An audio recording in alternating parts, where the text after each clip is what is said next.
Hello beautiful people, అందరూ ఎలా ఉన్నారు? నేనైతే చాలా బాగున్నానండి. Welcome to Anu life and blogs. ఇప్పుడు నేనైతే ఎక్కడికి వెళ్తున్నా అని అనుకుంటున్నారా? ఏం లేదండి, బెంగళూరు టు మా ఊరికి వెళ్తున్నాను. మా ఊర్లో కదిరి తేరు అనమాట. మా ఊరు కదిరి. మా ఊర్లో కదిరి తేరు అనేది జరుగుతుంది. ఇది ఇండియాలోని థర్డ్ బిగ్గెస్ట్ రథోత్సవం అనమాట మా ఊర్లో. అసలు కదిరి నరసింహస్వామి అంటే పవన్ కళ్యాణ్ మూవీలో కూడా, లైక్ అత్తారింటికి దారేది సినిమాలో కాటము రాయుడా కదిరి నరసింహుడా అంటారు కదా, అదే అండి మా ఊరే. మీకు కూడా ఈ రథోత్సవం ఎలా జరుగుతుంది అని చూపిద్దామని చెప్పి బ్లాగ్ చేశాను. సో మేమైతే ముందు రోజు నైట్ స్టార్ట్ అయ్యాము, బికాజ్ అప్పటికప్పుడు అనుకున్న ప్లాన్ ఇది. సో ముందు రోజు నైట్ స్టార్ట్ అయిపోయి నేను మా చెల్లి ఇద్దరం కలిసి ఇంటికి వెళ్దామని మెజెస్టిక్ వచ్చాం. ఇక్కడ మెజెస్టిక్ లో ఏమంటే మేము సీట్ బుక్ చేసుకున్నాం కాబట్టి సరిపోయింది. సీట్ బుక్ చేసుకుని వాళ్ళు అయితే లైక్ నిలబడుకొని మరీ వచ్చారు. కదిరి తేర్ చాలా ఫేమస్. లైక్ ఇటు కర్ణాటక సైడ్ వాళ్ళు ఎక్కువ అటెండ్ అవుతారు అక్కడ. లైక్ చిక్బల్లాపూర్ కానీ, అటు బళ్ళారి వాళ్ళు కానీ, ఇంకా ఇటు బాగేపల్లి, ఇలా కర్ణాటక వాళ్ళే ఎక్కువ అటెండ్ అవుతారనమాట మా కదిరి తేరుకి. అక్కడ ఏ దేవుడు అంటే నరసింహస్వామి ప్రహ్లాద సమేతంగా అక్కడ వెలిసినాడని చెప్పేసి ఆ కాద్రి నరసింహస్వామి అని అంటారు. మామూలుగా బ్రిటిష్ వాళ్ళు అప్పుడు పలకనీకి రాక కాద్రి నరసింహుడు అని ఉండేది, వాళ్ళకి పలకడానికి రాక కదిరి నరసింహ అని పెట్టేశారనమాట. సో ఇప్పుడు ఆ తేరునే నేను మీకు చూపించబోతుంది. ఒక్కసారి కదిరి టెంపుల్ ని విజిట్ చేస్తే మాత్రం, నరసింహస్వామి టెంపుల్ ని లైఫ్ లో మీరు ఆ టెంపుల్ ని మర్చిపోరు, అంత బాగుంటది. ఇంకా రథోత్సవం గురించి అయితే చెప్పాల్సిన అవసరమే లేదు అసలు. Because nearly 3 to 4 lakhs people attend అవుతారు. అసలు ఇంకా కదిరి తేరు అనంగానే మాకైతే ఇంకెంత హ్యాపీనెస్ ఉంటుందో అంత హ్యాపీనెస్ ఉంటుంది. ఫస్ట్ కదిరి తేరు అంటే నార్మల్గా 7కే స్టార్ట్ చేస్తారు, నార్మల్గా మార్నింగే. ఇట్ మీన్స్ లైక్ గుమ్మడికాయలతో పూజ చేసి మొత్తం, ఇందాక మీకు వీడియోలో చూపించాను కదా, అట్లా పూజ చేసి మొత్తం దేవుడికి హారతి ఇచ్చి తర్వాతనే రథం అనేది లాగుతారు. కుటాగుల్లా అని మా కదిరి పక్కన ఊరు, వాళ్ళు వచ్చి లాగితేనే తేరు అనేది కదులుతుందంట. సో వాళ్ళు ఖచ్చితంగా ఉండాల్సిందే మా తేరులో అయితే. మామూలుగా చెప్పాలి అంటే కదిరిలో నరసింహస్వామి, లైక్ ఆ తేరులో నరసింహస్వామి కనిపించరు. మొత్తం జనాలు, పూలు, అరటి ఆకులు ఇవే నిండిపోయి ఉంటది. బట్ స్టిల్ ఆ తేరు కోసం ఆ తేరు పైన దవనం మిరియాలు చల్లుతారనమాట. లైక్ ఏంటి అంటే ఇక్కడ దవనం మిరియాలు చల్లడానికి ఒక నమ్మకం ఏంటి అంటే, ఏదైనా సరే మనం కోరుకున్న కోరికని నెరవేరుస్తాడు అనే ఒక గట్టి నమ్మకం. అండ్ తేరు పైన పడిన మిరియాలు ఉంటాయి కదా, ఆ మిరియాలు అనేటివి ఏరుకుంటారనమాట. ఎందుకు అంటే లైక్ ఆ మిరియాలని తింటే లైక్ మనకున్న రోగాలు కానీ, లైక్ ఏమన్నా ఇన్ఫెక్షన్స్ అలా ఉంటాయి కదా, అవన్నీ తగ్గిపోతాయి అని ఒక గట్టి నమ్మకం ఉంది. అందుకే మా వాళ్ళు లైక్ దానం మిరియాలు తేరుపైకి వేసి, ఆల్రెడీ చల్లిన మిరియాలు అనేటివి కింద పడుతుంటాయి కదా, ఆ మిరియాలని వేరుకొని తింటారు.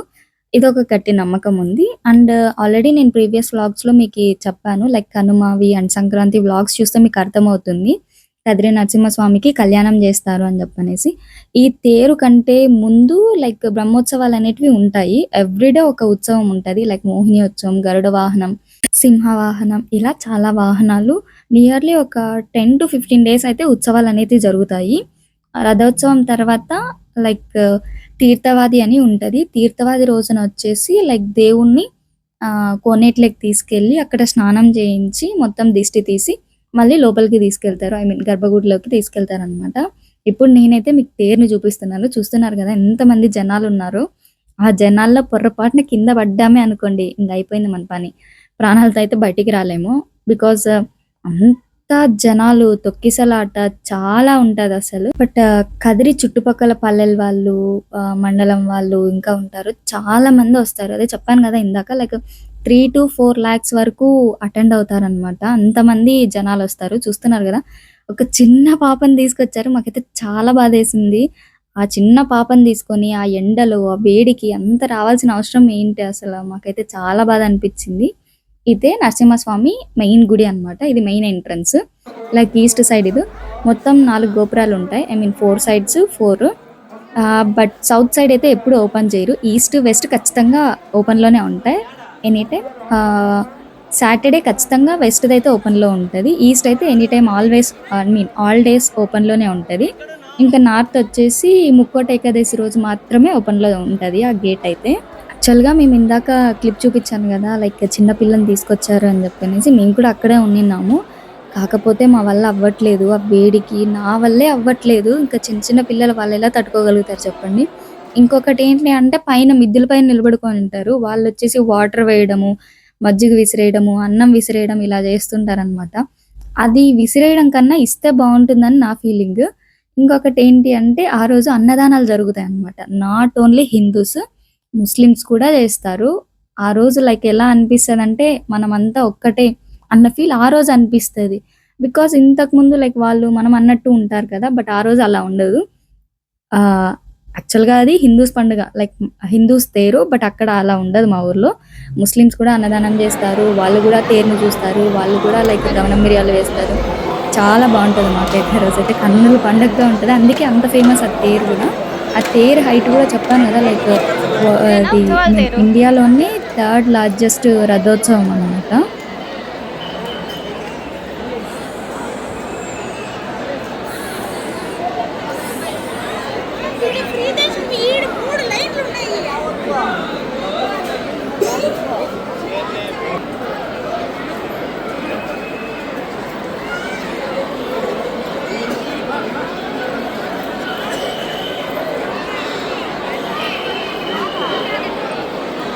ఇందాక చెప్పాను గదా! ఒక 15 డేస్ అట్లా ఉత్సవాలు జరుగుతాయని జెప్పనేసి.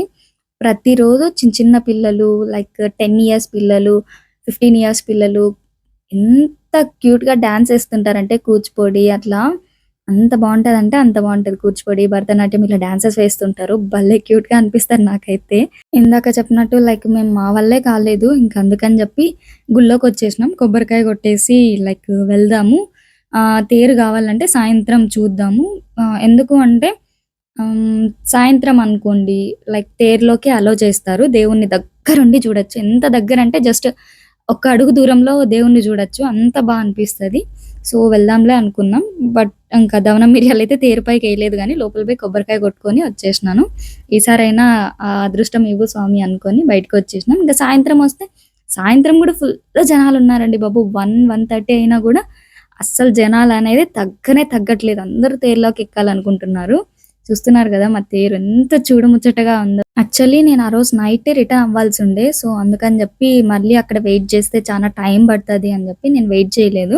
జస్ట్ తేరుకే టెంకాయ కొట్టేసి వచ్చేసినాను. ఇంకొకటి ఏంటి ఈసారి మాకు ఆశ్చర్యం కలిగించిన విషయం ఏంటి అంటే, తేరనేది వితిన్ 5 అవర్స్‌లోనే మొత్తం గోపురం గుడి చుట్టూ తిరిగి వచ్చేస్తది. బట్ ఈసారి మార్నింగ్ ఎప్పుడో స్టార్ట్ జేస్తే ఈవినింగ్ 4 అయిందంట తేరు దాని స్థానానికి అది రావడానికి. రీజన్ వచ్చేసి కొంతమంది సరిగ్గా లాగలేకపోయారంటున్నారు. ఇంకొంతమంది ఏదేదో చెప్తున్నారు. బట్ నేను గమనించింది ఏంటంటే, మీరు కూడా గమనించండి వీడియోలో బాగా అబ్జర్వ్ చేయండి. లైక్ చక్రం అనేది ఒక చక్రం దగ్గర కొద్దిగా విరిగిపోయి ఉంటది పార్ట్ అనేది. మీకు బాగా వీడియోలో చూస్తే గమనిస్తే అర్థమవుతది. మేమింకా అక్కడే కొబ్బరికాయ కొట్టేసి, దవనం మిరియాలు అక్కడే చల్లేసి వచ్చేసినాము. మొత్తం లోపలికొస్తే లోపల అక్కడ జనాలంతా లైక్ నైట్ నిద్ర చేస్తారు అంటారు కదా! అలా చేస్తున్నారు.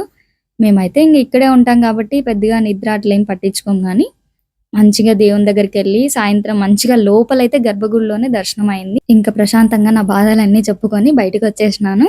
ఇంక నాకు కూడా బస్ టైమ్ అయితుందని జెప్పనేసి నేను మా నాన్న ఇంక వెళ్దాంలే నాన్న ఇంగ టైం అయిపోతుంది గదా! అని జెప్పి వచ్చేసినాం.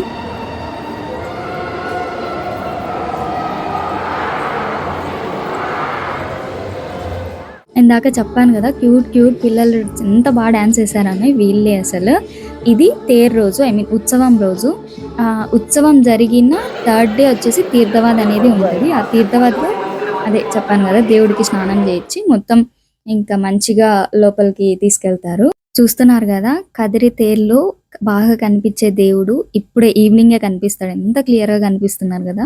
నాకైతే హమ్మయ్య! ఇది చాల్లే అనిపిచ్చింది తేరు చూడకపోయినా గూడా. సో మీకు ఈ వ్లాగ్ నచ్చిందనుకుంటాను. నచ్చితే please do subscribe and like and share. Thanks for watching.